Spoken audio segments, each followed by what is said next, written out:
오늘 우리가 나눌 하나님의 거룩하신 말씀은 구약성경 미가서 제5장 2절 말씀입니다. 구약성경 미가서 제5장 2절 말씀입니다. 구약성경 1295면에 위치했습니다. 구약성경 미가서 제5장 2절 말씀을 제가 봉독해 올립니다. 베들레헴 에브라다야, 너는 유다 족속 중에 작을지라도 이스라엘을 다스릴 자가 내게서 내게로 나올 것이라. 그의 근본은 상고의 영원에 있느니라. 아멘. 네. 날씨가 많이 쌀쌀해졌습니다. 예년보다는 조금은 늦은 시기기는 하지만 추워졌어요. 추워졌고 세종시에는 또 첫눈이 와서 오랜만에 쌓인 눈을 좀 볼 수가 있었습니다. 건강 유념하시고 특별히 우리 조희중 원사님께서 정장을 선물을 해주셔가지고 셔츠에 타이까지 또 한번 입어봤습니다. 너무 감사히 잘 입겠습니다.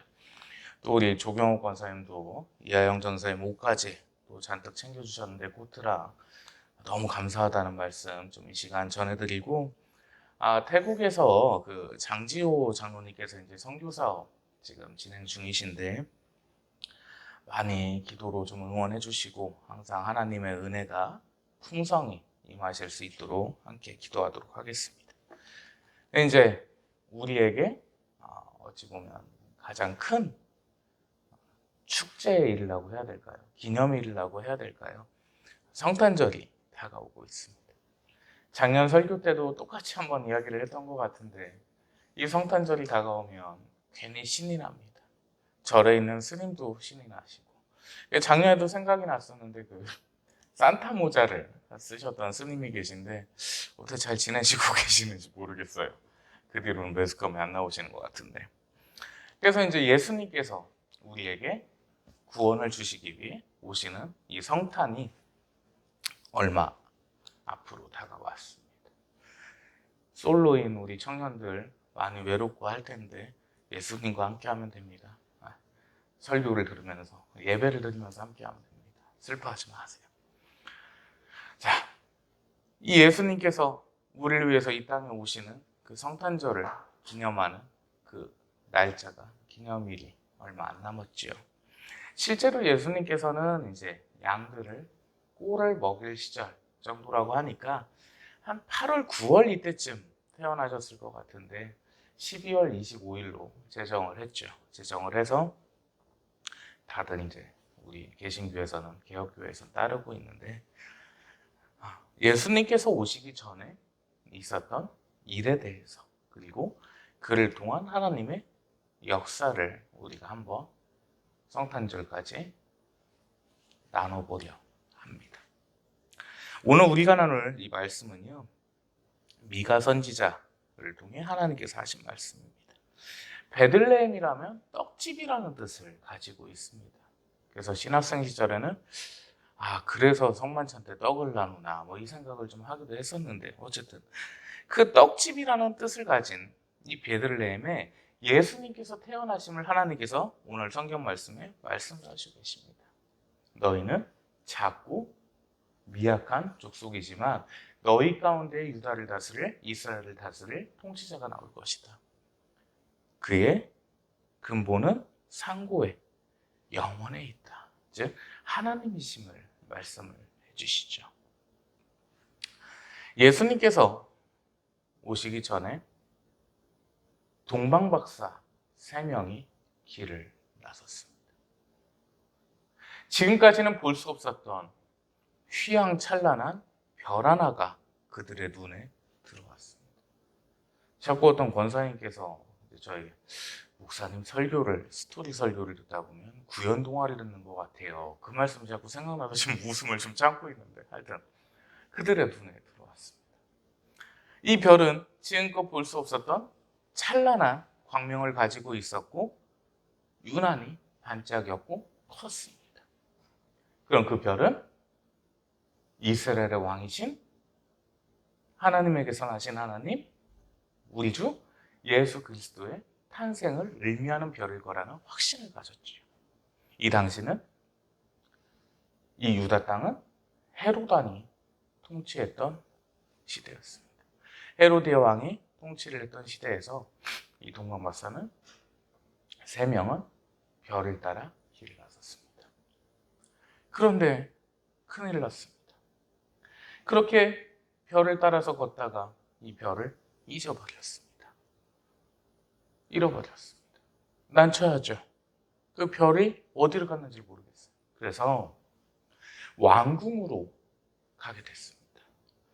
왕궁으로 갔더니 이 헤로디아 왕이 딱 봐도 행색이 이제 동방박사들인 것을 알죠. 박사들인 것을. 그래서 별을 공부하는 학자들입니까? 그렇습니다. 후에 대접을 해줍니다. 아니 그거는 그렇고 어찌해서 이렇게 오게 됐습니까? 근데 이 동방박사 3명이 이 헤로디아 왕이 얼마나 악한지를 몰랐어요. 순진했다고 해야 할지 순수했다고 해야 할지 술술술 다 얘기를 합니다. 이스라엘의 왕이, 유다의 왕이 탄생할 것 같습니다. 그 별이 찬란히 빛나거든요. 그래서 우리가 그 별을 따라서 오던 중이었습니다. 아이고, 그런데 이 별을 잃어버렸네요. 어디로 갔는지 모르겠습니다. 아, 그래요. 이 유다를 갖다가 통치할 왕이 태어나나 보죠. 아, 예, 맞습니다. 그래서 우리가 따라오고 있었습니다. 아유, 그러셨구나. 그러면 좀 편하게 쉬었다가 좀 가세요. 근데 잠깐만 좀 나가 계시면 신하들하고 얘기를 좀 하고 있어가지고 예. 내보내고서 이제 헤롯 왕은 난리가 났어요. 어떤 심정이었냐면 나이가 헤롯 왕이 이 당시에 70세 정도 됐었는데 이 과대 망상증이 걸려 있었습니다. 누군가 내 자리를 박탈할 것 같고 뺏어갈 것 같고 찬탈할 것 같고 이러한 망상증이 걸려 있었거든요. 참 나이 70에 뭐가 그렇게 욕심이 많은지. 그 신하들한테 이제 얘기를 합니다. 지금 저 사람들 얘기가 뭐냐? 쟤네들 얘기가 뭐야? 아이고, 유다 왕이 태어난다고 하는데 유다의 왕이 이스라엘 왕이 태어난답니다. 그럼 내 자리를 갖다 뺏겠다는 얘기네. 태어나서. 그 무슨 얘기인지 좀 얘기 좀 해봐라. 신하 중에 한 명이 얘기를 합니다. 쟤네들이 그 섬기는 여호와라는 신이 있어요. 그래서 그 신이 쓴 책이 있는데 계시를 쓴 책이 있는데 미가서라고 있습니다. 그게 오늘 본문 말씀입니다. 그 말씀. 그 미가서 5장 2절에 보면 미가 선지자라는 사람이 썼는데 이 베들레헴에서 어떻습니까? 본문 말씀 한번 보실까요? 이스라엘을 다스릴 자가 나온다고 써 있습니다. 진짜야? 네, 써 있습니다. 그것도 믿을만 한 건가? 모르겠네요. 쟤들 신이 쓴 얘기라서 뭐 우리는 신경을 안 썼으니까. 그러면은 내 자리를 갖다 뺏는다는 거네. 어쨌든 간에. 자, 그러고 다시 동방박사를 불러드립니다. 내가요, 생각해 보니까. 아니, 이스라엘을 나를 뒤이어서 통치할 왕이면 당연히 나도 가서 경배해야죠. 그러면 후왕인데. 그거 어디서 좀 태어날 것 같아요? 그래, 동방박사들이 의심이 없으니까 그대로 얘기를, 떡집에서요. 베들레헴에서 태어난다고 얘기를 해버려. 헤로디한테 다 얘기를 해버렸어요. 그게 헤롯 왕이 그렇구나. 그러면 내가 베들레헴에 가서 나도 경배할 채비를 하고 있겠습니다. 하여튼 편하게 쉬시다 가세요. 이 동방박사들이 다시 별을 찾았습니다. 그리고 그 별을 따라서 하얀빛이 걷습니다. 자, 그 별을 따라 걷던 동방박사들은 이제 베들레헴에 거의 이르렀는데 헤롯 왕은 한 가지 지시를 바로 신하들에게 내립니다. 자, 지금부터 베들레헴에서 태어나는 만 2세 어린이들은 싹 죽여버려라. 이 명을 내립니다. 이게 뭡니까? 지금 태어났을 수도 있고 좀 전에 태어났을 수도 있기 때문에 2세 이하의 아기들은 싹 죽여버리라는 명을 내려버립니다. 자신의 자리를 지키기 위해서 아주 악하디악한 횡포를 펼쳐버립니다. 이로 인해서 아기 예수님께서는 요한과 요셉과 마리아의 가정은 피난을 가게 되는 일이 생겨버렸죠. 자, 이것을 통해서 여기까지만 우리가 이야기를 보고 이번 주는 세 가지를 한번 살펴보려 합니다. 동방 박사들이 왕궁을 찾은 것은 매우 섣부른 판단이었습니다. 그 이유가 뭐냐면 하나님께서 하나님의 아들을 독생자를 이 땅에 내려보내셨습니다. 그것은 구약시대, 구약 성경에 이미 기록이 되어 있는 말씀이죠. 그렇다면 하나님께서 지키신 말씀은 결코 틀린 적도 어긋난 적도 벗어난 적도 없었습니다. 그럼 그 하나님의 말씀을 믿는다고 한다면 별을 잃어버렸을지언정 따라가다 놓쳤을지언정 하나님의 은혜 가운데 예수님께 경배할 은혜가 허락이 됐다면 다시 찾을 수 있습니다. 얼마든지. 그런데 이 동방박사들은 그렇게 하지 아니했던 것입니다. 야, 큰일 났네. 별을 잊어버렸네. 어떻게 왕궁 가서 좀 천문대라도 한번 봐야 되지 않을까. 이런 어리석은 사람의 판단으로 왕궁을 찾게 됐습니다. 믿음이라는 것은 믿는 사람이 우선이 돼야 됩니다. 당연한 말인데 그렇지 못하다. 미국에서 보수적인 한 교회가 있었습니다. 이 교회에서 예배를 드리고 하는데 한 가지 문제점이 있었습니다. 바로 옆에 술집이 있었거든요. 이제 바 같은 술집이었는데 맨날 춤을 추고 난리 발광을 치다 보니까 시끄러워서 예배를 못 드리겠어요. 그게 이제 교인들이 기도를 하기 시작합니다. 우리 성도님들이. 저 술집이 파이어 불타 없어지게 하시어 주시옵소서. 성령께서 임하여 주시옵소서. 이 기도를 시작했는데 불과 며칠 만에 하나님께서 기도를 들어주셨습니다. 당연히 기도를 들어주시겠죠. 진짜 술집에 불타가지고 전소가 돼버렸습니다. 이 술집 주인이 얼마나 열이 받았겠어요. 강대상에서 욕을 하면 안 되기 때문에 F로 시작하는 그 영어 욕을 계속했어요. 소송을 걸어버렸습니다. 실제 재판까지 갔습니다. 저들이 이 술집을 저주를 냈기 때문에, 저주를 하는 기도를 냈기 때문에 불타 없어졌다. 맨날 빠이야 찾고 있었다. 그래서 손해배상 청구를 걸었습니다. 그게 이제 재판장이 묻습니다. 진짜요? 저쪽 교회에서 기도를 해서 그렇게 불타 없어진 겁니까? 아, 맞다니까요. 내가 한두 번 기도를 들은 게 아니야. 맨날 소리 질러. 그게 이제 교회 목사님께, 미니스타 목사님께 여쭙습니다. 목사님, 기도를 해가지고 이 술집이 바가 불탄 게 맞습니까? 목사님 말씀하시죠. No. No, I don't know. 설마 기도를 했다고 술집이 불타겠습니까? 에이, 그거는 아니지요. 재판장이 한마디 명언을 남깁니다. 교회 분들보다 술집 주인의 믿음이 더 좋은 것 같습니다. 하나님께 대한 믿음이. 이렇게 되면 안 된다는 거거든요. 믿는 우리가 믿음이 좋아야지요. 그리스도인이 믿음이 좋아야 된다는 겁니다. 하나님께서 아기 예수님께 경배를 드릴 수 있는 영광을 허락하셨다면 그 별을 잃어버리든 위치를 못 찾든 아무 상관이 없어요. 어떻게든 이끌어 주신다는 겁니다. 그런데 동방 박사들은 그렇게 하질 않았습니다. 섣부른 판단으로 인해서 헤롯 왕의 왕궁으로 찾아갔지요. 그랬고 두 번째는 올바른 영분별을 하지 못하였습니다. 헤롯 왕은 악한 자였습니다. 망상증에 시달리고 있었고 자신을 누군가가 어떻게든 자리를 뺏을까 봐 늘 조바심을 냈던 사람이었거든요.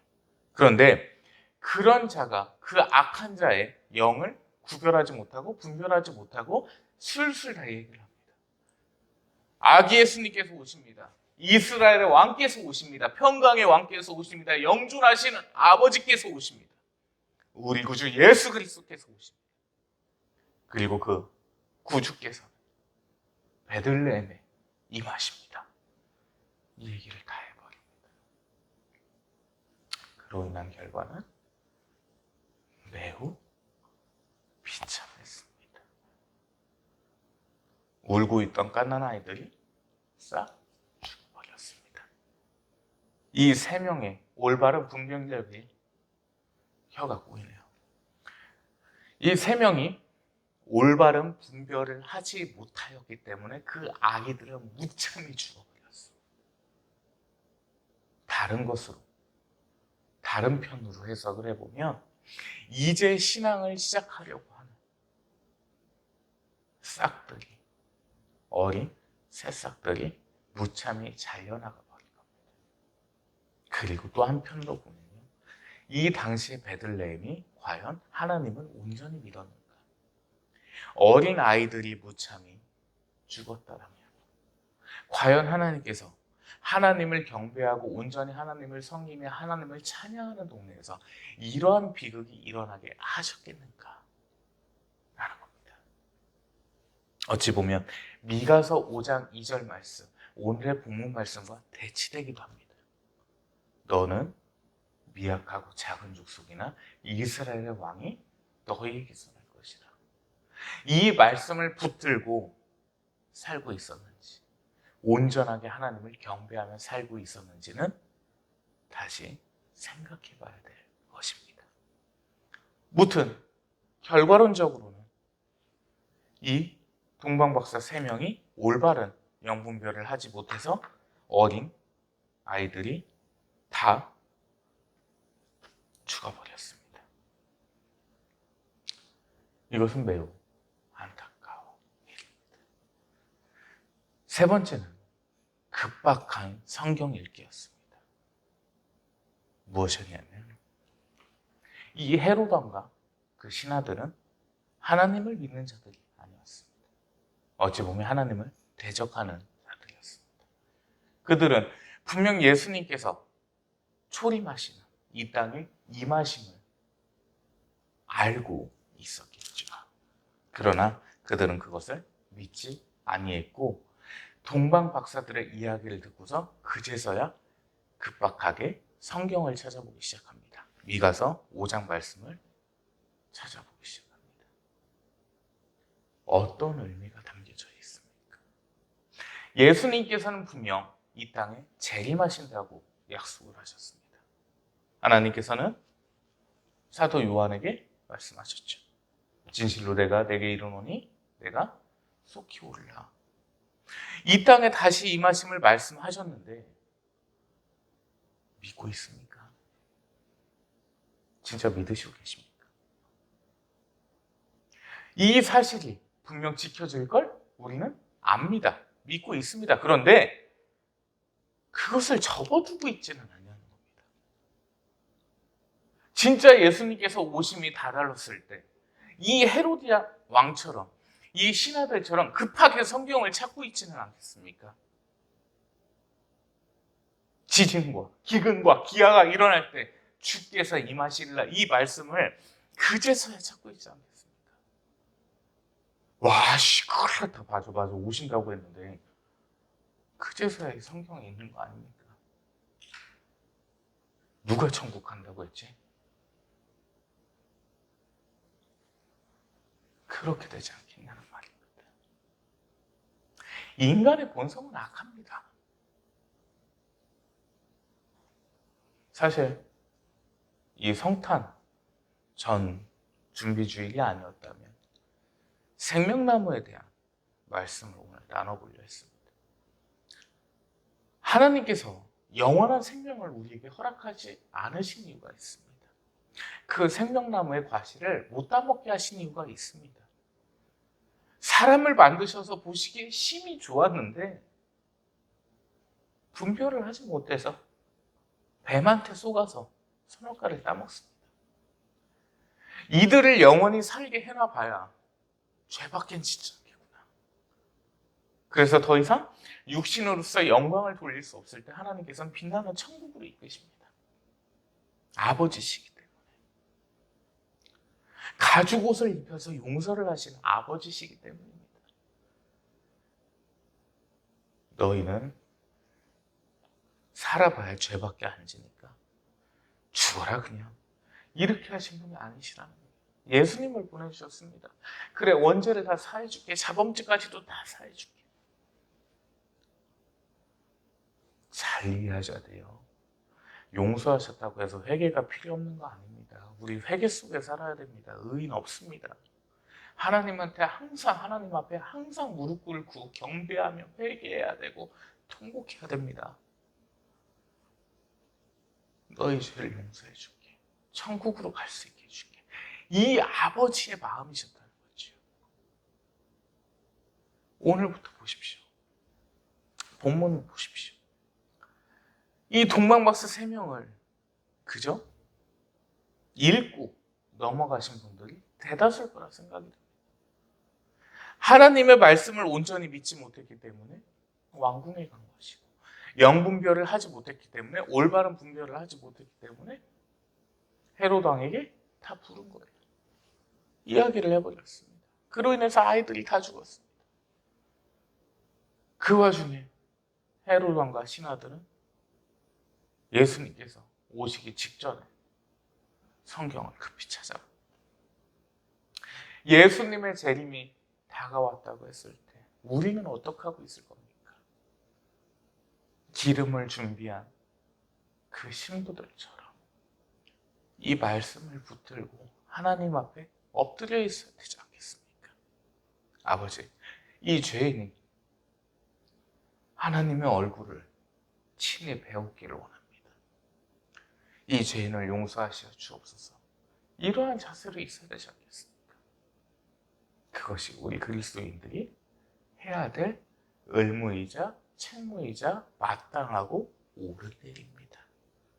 우리 모두 그렇게 하길 바랍니다. 하나님께서는 언제나 우리에게 복을 주시기를 원하시며 은혜를 내리시기를 원하십니다. 그러나 사람의 악함으로 그 은혜를 거부하고 있는 안타까운 실정이 벌어지기도 하죠. 언제나 그리스도인들은 웃음 가운데 있어야 되고 행복 가운데 있어야 됩니다. 하나님께서 주시는 평안은 세상이 주는 평안과는 전혀 다르기 때문입니다. 우리 한교회 성탄절을 준비하면서 마음가짐 하나만 기억하며 함께 합시다. 이 하나님 앞에 온전히 매달릴 수 있도록, 예수님께서 재림하실 때 급히 성경을 찾아보는 헤로디아 같이 아니하도록, 그리고 올바른 영 분별로서 하나님의 은혜를 만끽하도록, 하나님께서 내리신 이 예언서의 말씀들을, 성경의 말씀들을 온전히 믿을 수 있도록 그것만 우리 기억합시다. 내 평생에 하나님을 배신하지 않겠습니다라는 약속 한마디면 그 사람의 인생은 성공한 겁니다. 그 약속만 있다면 이상한 데 가지 않습니다. 참 그런 거 보면 베들레헴 주민들이 착한 것 같습니다. 동방박사들한테 와서 분향소 와서 사과해라 이런 걸 안 한 거 보면, 사실 동방박사들은 직접적인 원인이거든요. 얘기만 안 했어도. 동방박사들한테 원망을 안 한 거 보면 착한 것 같아요. 시끌시끌하죠, 시국이. 어떤 청년이 얼마 전에 연락이 좀 왔습니다. 목사님, 설교 통해서 온라인 예배 드리고 있는데 이태원 이 압사 사고 대해서 한 말씀이 없으셔서 정치적인 발언을 안 하신다고는 하는데 여러 가지 세태에 대해서는 말씀하시는 분인데 어찌 안 하십니까? 그러길래, 미국에 이제 건너가 있는 청년이라서 아틀란타인가에 지금 가 있을 거예요. 자주 연락을 좀 하고 하는데, 탄핵이라는 것은요, 대통령 탄핵이라는 것은 진짜 경제를 무너뜨립니다. 박근혜 대통령 탄핵 시절에 경제가요 바닥이 났었어요. 해외에서 이 나라를 신뢰할 수가 없어요. 한국을 절대 신뢰할 수가 없죠. 대통령 탄핵되고 나라 어수선하고 이 무디스 국가신용 평가 자체가 좋을 수가 없죠. 당연히 그건 당연한 거 아닙니까? 그런데 이게 그렇게 될 일 아닙니다. 압사 사고였는데 책임자들의 어떤 뭐라고 해야 될까요? 경찰이나 소방서의 미흡한 대응을 얘기를 하는데 그 부분에 대해서는 밝혀지면 당연히 직무유기나 이런 부분들이 발생했다고 하면 업무 태만이 발생했다고 하면 처벌받아서 해결이 돼야 되는 거고요. 그거는 당연한 건데 대통령 탄핵이라거나 이런 거는 얘기하면 안 됩니다. 경제 바닥납니다. 다시. 서민들의 울음소리가 끊이지를 않습니다. 목사를 종교 지도자라고 이제 정부에서 호칭을 해주시던데 종교 지도자로서 권면을 하나 좀 드리고 싶습니다. 정부에. 버티십시오. 이거 하나 못 버티면 정부 아닙니다. 한 나라를 책임지는 통감이면 한 나라를 이끌어야 되면 지켜야 되는 정부면 그 정부의 책임자면 이 정도로 일비에서는 흔들려서는 안 됩니다. 물러나서 안 됩니다. 버티십시오. 더 이상 한국의 경제가 바닥나기를 원치 않습니다. 버티십시오. 그 말씀 권면드리고 싶습니다. 책임자 처벌이나 이런 부분들로 다 끝나면 되는 것이지 대통령을 탄핵하고 무슨 하야 얘기가 나오고 이거 아닙니다. 아니에요. 버텨야 됩니다. 경제가 무너지면 상류층에는 큰 타격이 없습니다. 그러나 중산층과 서민층, 그 밑에 층은 정말 죽어납니다. 좋은 면만 보면 야, 한국도 이제 잘 사네 이런 말이 나오죠. 지금도 10평짜리에서 8식구, 10식구가 사는 집들 대박입니다. 하루하루 끼니 걱정하는 집들도 있습니다. 진짜 나라 경제가 좋은 그게 아닙니다. 지금 상태에서. 코로나로 인해서 영업 정지 당했죠. 강제로. 영업 제한돼가지고 문 못 열고. 얼마나 힘들었어요. 그런데 다시 경제가 무너진다면 한국은 통곡 소리밖에 안 납니다. 잘 해결됐으면 좋겠습니다. 우리 교과서에서 어릴 때 많이 배우잖아요. 대화와 타협을 통해서. 대화와 타협을 통해서 잘 해결되길 바랍니다.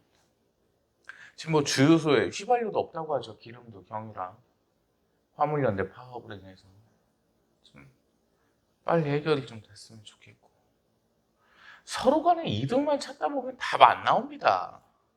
양보해야 돼요. 한 걸음 물러서야 돼요. 부부간에 싸움을 하잖아요. 서로 이득만 취하려고 하면요. 그거 누구 하나 나가야 돼요. 집에서. 답 안 나와요. 대화와 타협을 통해서.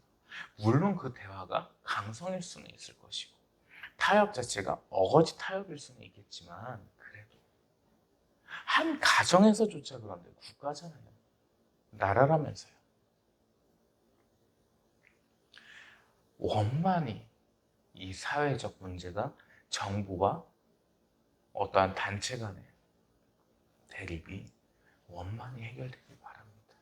그 가운데서 우리 그리스도인들은 예수님께서 오실 그날을 기다리며 온전한 신앙으로 하나님 앞에 있기를 간절히 원합니다. 기도합니다. 하나님 감사합니다. 하나님의 크신 은혜 가운데에 이 시간도 하나님 앞에 예배를 올리나이다. 예수님께서 오시는 그날까지 온전한 신앙으로 하나님 앞에 서게 하시어 주시옵고 언제나 하나님 앞에 엎드려 하나님을 경배하며 하나님 앞에 회개하며 하나님 앞에 붙들려 있게 하시어 주시옵소서. 하나님의 편에서 이탈치 않게 하시어 주시옵고 저희 평생에 하나님을 배신하거나 하나님에게서 등을 돌리는 어리석은 짓을 하지 않도록 은혜를 부으시어 주시옵소서. 은혜와 사랑에 감사와 영광을 돌려오며 우리의 생명, 우리의 구주, 거룩하신 예수 그리스도의 이름 받들어 기도 올리옵나이다. 아멘.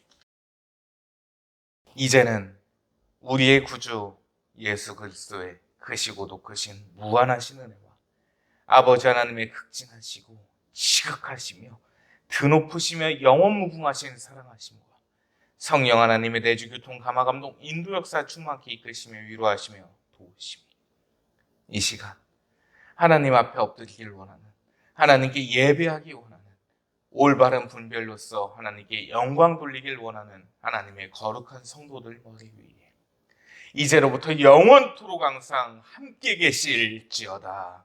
아멘.